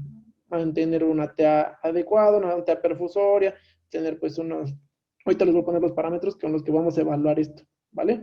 Pero sí, entonces, yo creo que con que tomamos unos 3 mililitros hora y evaluarlo a las 2 horas, vas a ver si continúas con el mismo esquema o pues vas bajando, ¿no? De acuerdo a cada paciente. Pero bueno, así dicen los libros y algunas guías, ¿no? Que de 5 a 10 mililitros por kilogramo hora, sin embargo, pues sí es demasiado, ¿no? ¿Qué vamos a pasar? Entonces, la evaluación de la respuesta va a ser fundamental. Para ello debe considerarse parámetros hemodinámicos. Entonces, supongamos que tú le calculaste a 5 mililitros kilogramo hora de 750, van a ser 350 mililitros para 1 hora de tu paciente, ¿no? Te esperas 2 horas y podemos ver esto, ¿no? La presión arterial media, la frecuencia cardíaca y la diuresis. Si ves que tu presión, o sea, estas van a ser tus metas. Mantener una presión media entre 65 y 85, o una frecuencia cardíaca menor a 120, y una diuresis de 0.5 a 1. Si ves que estás logrando tus metas, pues te continúas con ese esquema de hidratación. Si ves que no, le podemos subir, ¿no? Y vas a ir subiendo hasta lograr estas metas. Eso en cuanto al reporte hídrico. Y en cuanto al manejo del dolor, pues como sabíamos anteriormente, pues decían que estaba contraindicado los opioides y que por el espasmo del esfínter y todo eso. Sin embargo, se ha visto últimamente que pues ya hay varios estudios donde se han utilizado opioides en pacientes con pancreatitis y hay algunos que pues sí se pueden utilizar sin ninguna complicación. En la mayoría pues, como dice aquí, en la mayoría de los pacientes, un analgésico es suficiente, desde un AINE, desde un simple paracetamol, ketorolaco, y hasta pues ya podemos utilizar algún tipo a veces de opioides. Dice, antes persistía la administración de opioides, representa una medida apropiada en el control del dolor. Un metaanálisis reciente de la colaboración Cochrane demostró que no existe asociación entre la utilización de medicamentos opioides y el número de efectos adversos en pacientes con pancreatitis. Los estudios analizados incluyeron la administración intravenosa o subcutánea de morfina, meperidina, buprenorfina, hidroximorfina, fentanilo y pentazocina. Sin embargo, pues no existe una evidencia suficiente para recomendar la administración de uno sobre el otro. Entonces, pues cualquiera de esos se ha visto que pues, es igual. Su administración se recomienda que sea en infusión, ¿sale? O sea, no nada más horario, sino que sea una infusión. Si le vamos a poner algún tipo de estos medicamentos, debe ser en infusión. Y dice, sin embargo, no existe evidencia suficiente para recomendar la administración uno del otro. Se recomienda en infusión continua sobre la administración en bolos. Entonces, pues, como vemos, ya podemos utilizar alguno. Podemos dejarle una infusión de morfina a un paciente con pancreatitis sin ningún problema. El tratamiento del dolor, pues, va a ser escalonado. Desde primero iniciar con AINES, pues desde un simple paracetamol. Bueno, sabemos que el paracetamol no es un AINE, pero bueno, paracetamol, ketorolaco, nada más. Y si no, pues podemos ir avanzando, ¿no? Pues uso de opioides de baja potencia como la codeína. Tercer escalón, uso de opioides de alta potencia como la morfina. Y podemos llegar igual hasta tratamiento, pues el último escalón, tratamiento intervencionista, opioides de alta potencia, drogas no opiáceas y drogas adyuvantes, ¿no?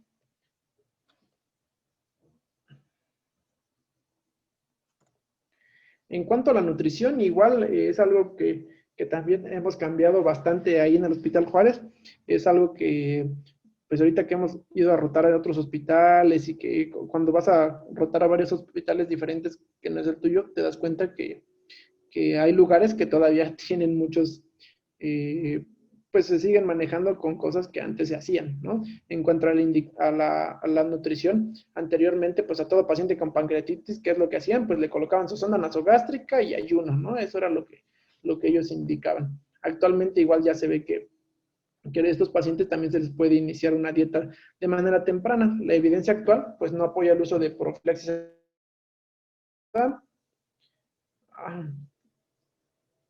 Me brinqué, perdón, estoy hablando aquí de nutrición.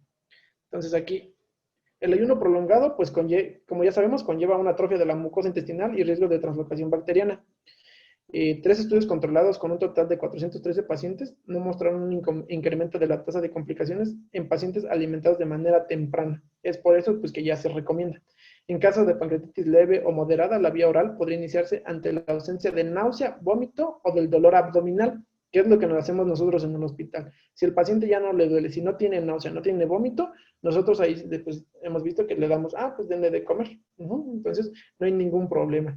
Y también lo que yo creo que podríamos ir cambiando, pues dice que la administración de dieta blanda sin grasas ha demostrado ser igual de segura que los líquidos claros. A veces nosotros nos da miedo y decimos, pues iníciale líquida, ¿no?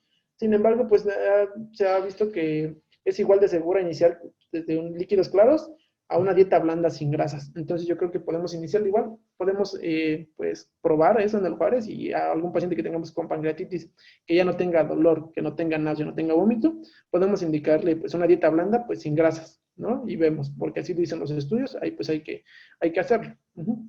Si el paciente no tolera la dieta o presenta vómito, deberá colocarse una sonda nasogástrica para descompresión. Pero antes no se va a colocar sonda nasogástrica.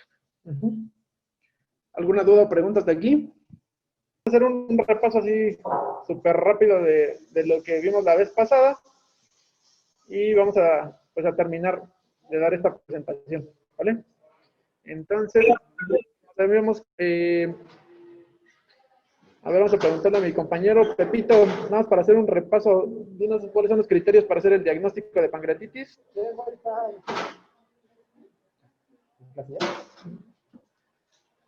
¿Me puedes repetir la pregunta? Pues nada, ¿cómo es el diagnóstico de pancreatitis? No duda. Ok, pues tienen que cumplir 2 de 3 criterios, ya sea la amilasa y lipasa elevada 3 veces por encima del nivel normal, la clínica, que sea pues el dolor en epigastrio, en hemicinturón, que se recorra de adelante hacia atrás, y pues por imagen, ya sea un ultrasonido, una tomografía que refleje inflamación o alguna colección en el páncreas. Con 2 de 3, pues se hace el diagnóstico. Ajá. Bueno, ahora Raúl Gómez, la pregunta sería, ¿cuánto es la vida media de la amilasa y de la lipasa?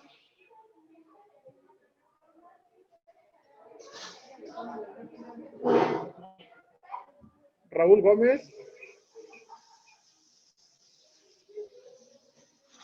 Bueno, creo que no está entonces el doctor Bruno Ontiveros.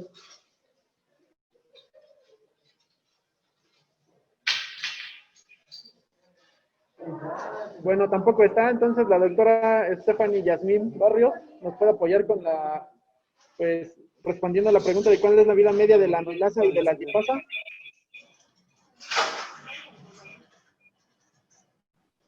La amilasa se eleva generalmente de 6 a 12 horas y su vida media es de 10 horas aproximadamente. Ok, bueno, continuamos y el manejo pues es donde nos quedamos. Vamos a continuar con, pues nada más darle un repaso así en general, ya nada más era lo último que nos faltaba. El tratamiento pues ya sabemos que de la pancreatitis pues, fundamentalmente pues va a ser el soporte, ¿no? El soporte de todo lo que, de toda la reacción inflamatoria que a veces sucede a nivel local o sistémica, y pues nada más va a ser el soporte de estas mismas lesiones. Ya puede haber que en una pancreatitis severa pues falla de algún órgano, ¿no? Entonces pues va a ser el soporte del mismo. Y pues la reposición de volumen, vamos a hacer un repaso así rápido que ya habíamos visto. Quedamos que la mejor solución para hacer la reposición de volumen en una pancreatitis va a ser la solución de Ringer lactato. En nuestro caso pues sería la solución Harman. La velocidad de infusión, pues hay dos modos, puede ser de 5 a 10 mililitros hora por kilogramo, y la otra infusión va a ser una infusión de 20 mililitros por kilogramo, seguido de una infusión continua de 3 mililitros hora. Esto va a ser evaluado de acuerdo a la respuesta del paciente. No quiere decir que las 24 horas vamos a estar con tantos líquidos. Estos van a ser los parámetros con los que vamos a evaluar nuestra respuesta a líquidos, con una presión arterial media mantenida entre 65 y 85, una frecuencia cardíaca menor de 120 y una uresis mayor a 0.5 a 1 mililitros por kilogramo hora. ¿Vale? Entonces es como vamos a dar primero el manejo hidratación a la pancreatitis. Continuaríamos entonces con la analgesia. La analgesia pues igual va a ser un tratamiento escalonado. Como anteriormente pensábamos que los opioides estaban contraindicados, sin embargo pues hay un metaanálisis reciente de la colaboración de Cochrane que demostró que no existe asociación entre la utilización de medicamentos opioides y el número de efectos adversos en pacientes con pancreatitis, por lo que pues ya los podemos utilizar. Los que se pueden utilizar, la administración intravenosa o subcutánea sería morfina, miperidina, buprenorfina, hidroximorfina, fentanilo y pentazocina. Sin embargo, pues no existe una evidencia suficiente para recomendar la administración, pues uno sobre otro, y se recomienda que la infusión, ¿vale? Y pues el manejo, ya saben, del dolor, pues va a ser un manejo escalonado. Ya sabemos que el primer escalón siempre vamos a hacer AINES, podemos dar paracetamol simplemente.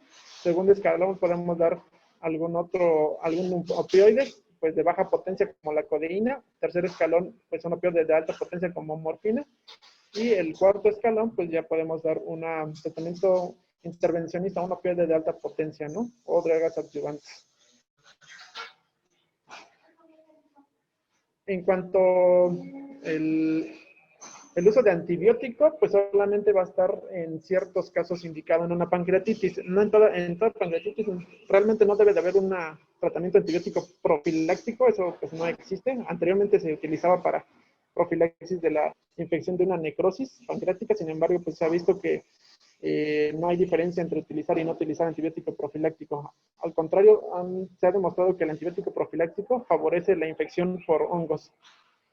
Entonces, la evidencia actual no apoya el uso de profilaxis antibiótica en pacientes con pancreatitis aguda necrotizante, pero sí permite recomendar la búsqueda temprana de signos de infección de las áreas de necrosis. Obtener muestras para confirmación microbiológica e iniciar en estos casos terapia antimicrobiana inicialmente empírica y luego ajustada según cultivos. Entonces, estas van a ser las indicaciones de antibiótico en la pancreatitis aguda. La indicación de psicoterapia en pancreatitis aguda debe ser reservada en caso de cuando esté la pancreatitis coasociada con una colangitis, una infección asociada a catéter, bacteremia, infección del tracto urinario o neumonía. Ahí sí va a estar indicado pues el antibiótico. En las infecciones secundarias rara vez se encuentra pues al inicio del cuadro de pancreatitis y usualmente se presenta en pacientes con cuadros severos a más de 10 días de iniciado el evento. La administración empírica del antibiótico deberá iniciarse tras la investigación por cultivos de posible origen. De no documentarse en una fuente de infección, deberá ser suspendida. Entonces, como ya en general, pues el antibiótico profiláctico pues no se va a utilizar en la pancreatitis. Aquí como vemos, dice en un metaanálisis de la colaboración Cochrane, 404 publicaciones, la tasa de necrosis pancreática infectada en pacientes con profilaxis es similar a los controles, lo que les comentaba hace unos momentos. El sobreuso de estos medicamentos pues incrementa hasta un 30% de la sobreinfección por cándida, confiriendo un proceso pues más pobre. Entonces, pues por eso es que actualmente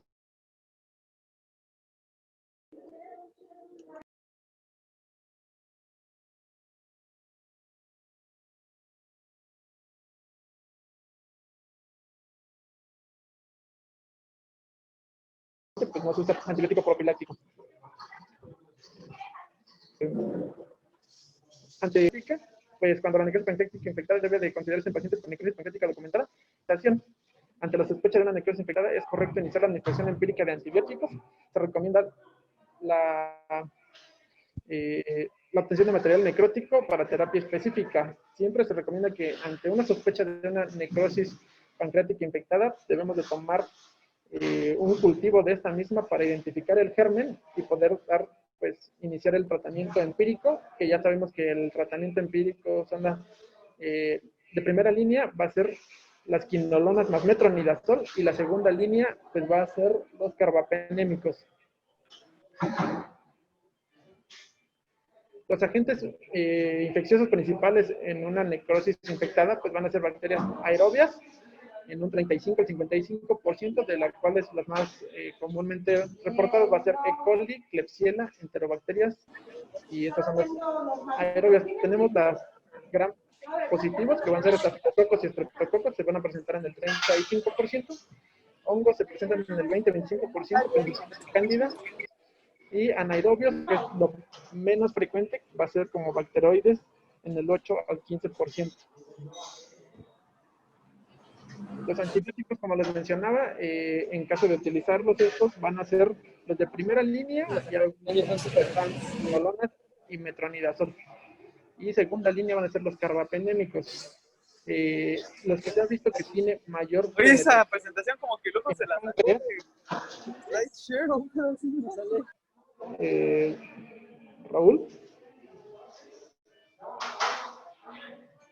Raúl Gómez, ¿nos podrías apoyar con cuál es el mejor carbapenémico que tiene mayor penetración al páncreas?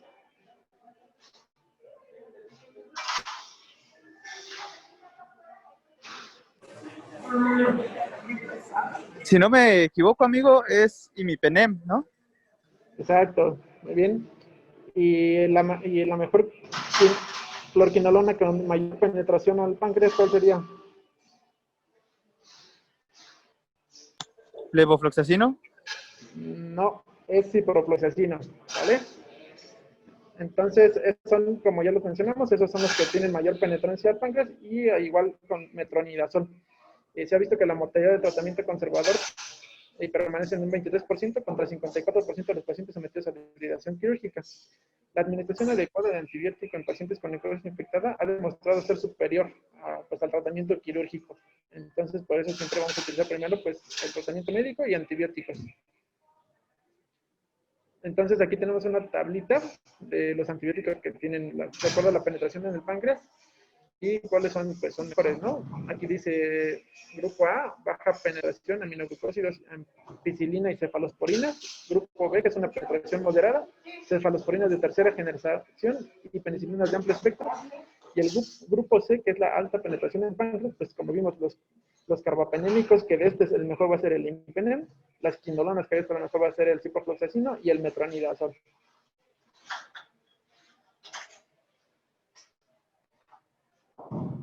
Y continuamos pues con el manejo de la pancreatitis. Otro de los puntos a manejar pues va a ser la nutrición. Ya vimos que el ayuno prolongado conlleva a la atrofia de la mucosa intestinal y riesgo de translocación bacteriana.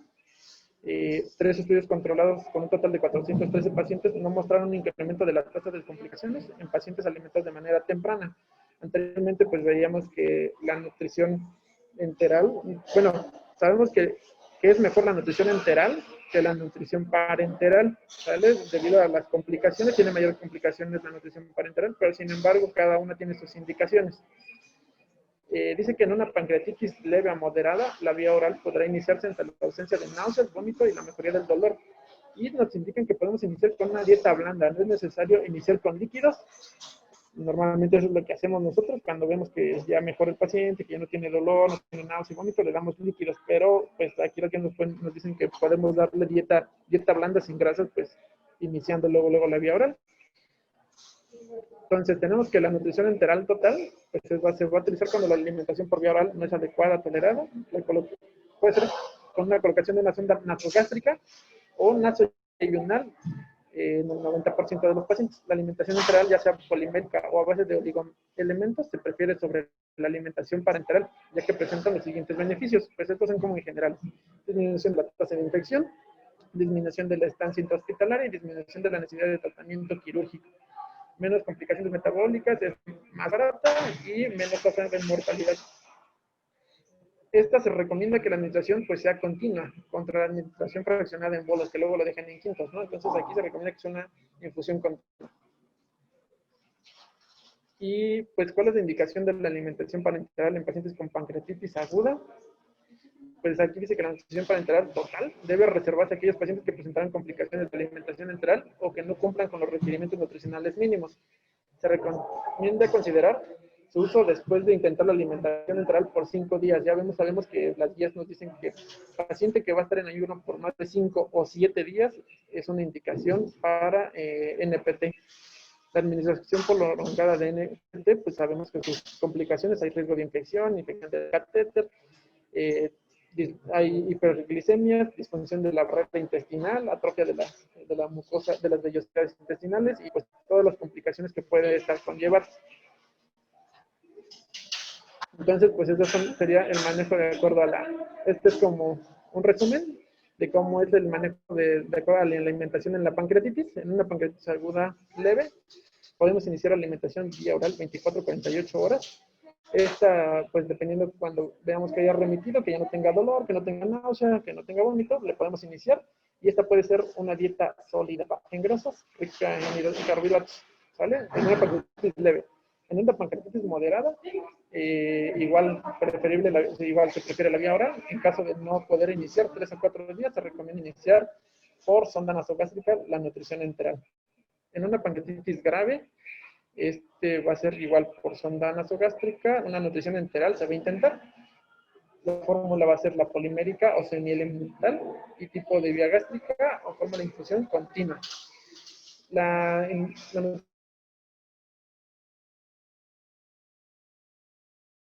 Se cubren los requerimientos nutricionales ante un hilio prolongado. Entonces continuamos. Eso fue ya pues el tratamiento de una pancreatitis en general. Y las complicaciones, bueno, eso ya lo va a ver mi compañera. Pues ya sabemos que una pancreatitis se puede complicar hasta en un 30%. Hasta un 20% de las pancreatitis se presentan como pancreatitis severa y de estas hasta un 30% se van a tener complicaciones. Ya vimos las pancreatitis, las complicaciones locales, estas se van a dividir en tempranas y tardías. Tempranas antes de las primeras 4 semanas, tardías después de las 4 semanas. Las tempranas va a ser la colección aguda peripancreática y que esta va a poder evolucionar a un pseudoquiste, y la otra va a ser la otra aguda, que es la colección necrótica, que esta puede evolucionar a una necrosis amurallada. Estos pues ya no se los menciono porque pues ya es lo que corresponde ahorita al siguiente tema. Nada más les voy a comentar pues nada más así en general pues las indicaciones del manejo quirúrgico de una pancreatitis. Pues la actitud quirúrgica ante una pancreatitis grave pues solamente van a ser pues muy específicas las indicaciones para un manejo quirúrgico, ya que sabemos que un manejo quirúrgico se ha comprobado que tiene mayor mortalidad en general.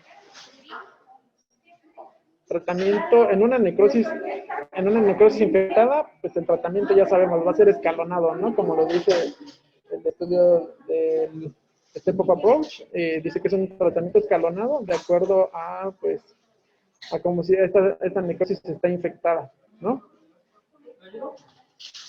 Se recomienda pues un abordaje escalonado inicial, un drenaje percutáneo por ultrasonido, drenaje endoscópico o necrosectomía endoscópica y una necrosectomía laparoscópica o desdrenamiento retroperitoneal asistido por video, que es el VAP. Se ha propuesto diversos procedimientos por vía abierta, hasta el momento ninguno ha demostrado ser superior al otro. Estos son los procedimientos abiertos, que va a ser, ahorita les voy a, pues nada más para que tengan una idea, es el, antes del desviamiento quirúrgico es esencial obtener imágenes preoperatorias precisas, ¿no? Estas van a ser una de las incisiones que vamos a poder utilizar, ¿no? Podemos hacer una incisión, pues, en línea media, suprainfraumbilical o una chevron. Vamos a hacer, esto va a ser, se puede abordar al páncreas a través del ligamento gastrocólico o a través del mesocolon transverso. Esas dos son las vías para llegar a lo que es al páncreas y poder hacer la cirugía. Estos van a ser los drenajes, desbridamiento y drenaje cerrado, que es uno de los que, pues todos estos son cirugías abiertas, ¿vale? Dice, todas las técnicas de desbridamiento pancreático y cuidados posteriores al desbridamiento se basan en dos principios: la eliminación amplia del tejido desvitalizado y necrótico con exploración mucinosa y deshacer todas las acumulaciones de desechos sólidos y líquidos, la garantía de retirada posoperatoria de los productos de inflamación e infección local en caso de que presenten el desbridamiento. Estos que tenemos aquí a su derecha, pues son los tipos de manejo quirúrgico. Entonces voy a hablar así rápido de cada uno. El drenaje cerrado, pues es este, que ya les comenté, puede ser un abordaje transmesocólico o gastrocólico, y consiste en retirar el tejido necrótico que tengamos del páncreas y posteriormente dejar drenajes. Dejar drenajes, y como vemos en la imagen inferior de la izquierda, se cierra nuevamente el abdomen y solamente se dejan los drenajes. Y conforme va pasando el tiempo, supuestamente a las 2 semanas, se le inician a retirar drenajes. No se retiran todos en el mismo tiempo, se tiene que ir retirando poco a poco. Este es el drenaje, el desgranamiento y drenaje abierto. Este es igual, se hace como el anterior, sin embargo, este se deja abierto el abdomen y podemos ver aquí un sistema de presión negativo que se puede dejar aquí en el abdomen abierto y pues dejarlo ahí a succión. Dice, la cavidad abdominal se cubre con apósitos y se empaqueta en quirófano cada 48 horas para continuar con el desgranamiento y taponamiento hasta que no se encuentre en presencia de alguna necrosis, hasta la aparición del tejido de granulación. Pues tiene más complicaciones porque hay que estarlo pasando seguido al quirófano al paciente. Tenemos el desgranamiento y lavado continuo cerrado, que consiste pues igual como el primero, sin embargo aquí dejamos unas ondas a lo que es la cavidad donde se encuentra la necrosis pancreática. Se cierra la ventana que se abre cuando abordamos para que el líquido no se esparza por toda la cavidad abdominal, sin embargo solamente queda ahí localizado sobre el sitio de lesión. Y se va a hacer un lavado continuo. Son pacientes que esto al parecer ya no se utiliza. Ya se ha visto que esto pues no mejora ni la mortalidad, entonces ya actualmente pues ya está en desuso, pero anteriormente se utilizaba, se irrigaba solución salina por un lado y del otro lado pues se estaba drenando hasta que pues al parecer aclaraban los gastos del drenaje. Entonces era extracción de colecciones, lavado intraoperatorio de 6 a 12 litros y lavado posoperatorio de 24 litros al día, o sea, porque era con líquido de diálisis sin potasio. Tenemos el drenaje percutáneo. Esto pues ya entra dentro del tratamiento escalonado, que ya sabemos que pues es guiado por ultrasonido por tomografía y se deja un catéter aproximadamente de 16 a 20 French para drenar las colecciones. Posteriormente a se puede hacer un bar, ¿no? Guiado por ese mismo drenaje, seguimos el trayecto de este drenaje y podemos hacer un bar. Se llama pues terapia puente, ¿no? Entonces pues el drenaje percutáneo actualmente es una de las mejores opciones que se están viendo y que se están utilizando antes de un tratamiento quirúrgico. Tenemos el drenaje endoscópico, igual este es otro de los mejores tratamientos actualmente. Consiste en un drenaje, puede ser transgástrico, donde hacen como si fuera una gastrocistanostomosis, pero sin embargo aquí abren a través del estómago y hacen un drenaje de la colección necrótica del páncreas, incluso pueden dejar un stent ahí para un drenaje continuo. Igual es de los que más se está utilizando actualmente, y ya hay estudios que están comparando estos dos tratamientos, el tratamiento escalonado endoscópico y el tratamiento escalonado percutáneo, ¿no? Entonces, hay un estudio que es el estudio Tension, que pues evalúa estos dos tipos de drenajes. El drenaje laparoscópico, pues es igual el desviamiento del área necrótica mediante abordajes de invasión mínima, puede realizarse por una vía retrogástrica, retrocolíca a través del estómago. Lo que nos comentan como complicación es que a veces se puede contaminar toda la cavidad, ¿no? Entonces es así como que pues no es tan utilizado, sin embargo, pues igual se utiliza, ¿vale? Es de gran eficacia en la combinación de un drenaje percutáneo que permite controlar la infección durante cierto tiempo y el abordaje laparoscópico como control definitivo de la eliminación del tejido necrótico, seguido pues de lavados continuos igual, ¿no? Y tenemos aquí igual, sería como un híbrido, que es el BART. En el 2010 el estudio Panther demostró que una indicación escalonada de dichas técnicas, que sería drenaje percutáneo, seguido de una retroperitoneuoscopía, que es el BART, es beneficiosa respecto a la laparotomía.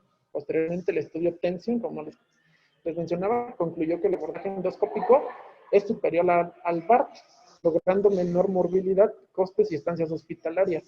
Sin embargo, aquí lo que cabe mencionar es que, a pesar que dicen que el endoscópico es mejor, el estudio que se vio es de que tenían menor estancia hospitalaria, tenían menor riesgo de fístulas. Sin embargo, la disponibilidad y el costo sí es uno de los obstáculos actualmente.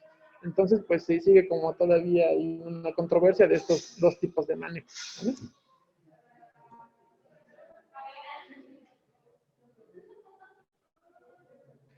Y entonces, pues ya en general, así como conclusión, tenemos las 4 indicaciones para cirugía en una pancreatitis. Una hemorragia no controlada por angiografía, que es una pancreatitis hemorrágica, es una indicación de cirugía. Una perforación de víscera hueca igual es una indicación de cirugía. Síndrome compartimental abdominal, que es lo que tenemos que vigilar en nuestros pacientes. Yo creo que muy pocas veces hacemos nosotros eso, por lo que pues yo creo que sí deberíamos estar más al pendiente de eso. La presión abdominal mayor a 20 minutos, o sea, los datos de falla orgánica. Esto nos va a hacer pues, dar falla en la microcirculación. Entonces, pues lo que debemos de estar pendientes es una indicación para cirugía. Y otra, pues es la isquemia intestinal. Que esta pues, puede ser secundaria al síndrome compartimental, ya que hay afectación de la microcirculación. Y los momentos cuando hay que realizarse la cirugía, se recomienda que si vamos a hacer un tratamiento quirúrgico sea pues lo más, esperarnos hasta el último. Después de 3 a 4 semanas, se prefiere que sea mayor a 4 semanas, ya que después de ese tiempo la necrosis pues ya se encuentra más delimitada y el daño pues ya se encuentra más en un solo sitio y podemos pues trabajar más a gusto, ya que si entramos en una necrosis que apenas esta información, pues vamos a encontrar todo muy friable y pues es mayor riesgo, ¿no? Entonces, como aquí dice, pues buena delimitación del tejido necrótico, minimiza el riesgo de hemorragia y reduce la pérdida de tejido pancreático. Ajá. Por lo tanto, pues igual tiene el riesgo de insuficiencia endocrina o exocrina del páncreas. Y pues esa es mi bibliografía que consulté. No sé si tengan alguna duda o pregunta. Ahorita mi compañero pues va a hablar yo creo que más específico de las complicaciones. Y pues eso sería todo de mi parte. ¿Alguna pregunta, amiguitos?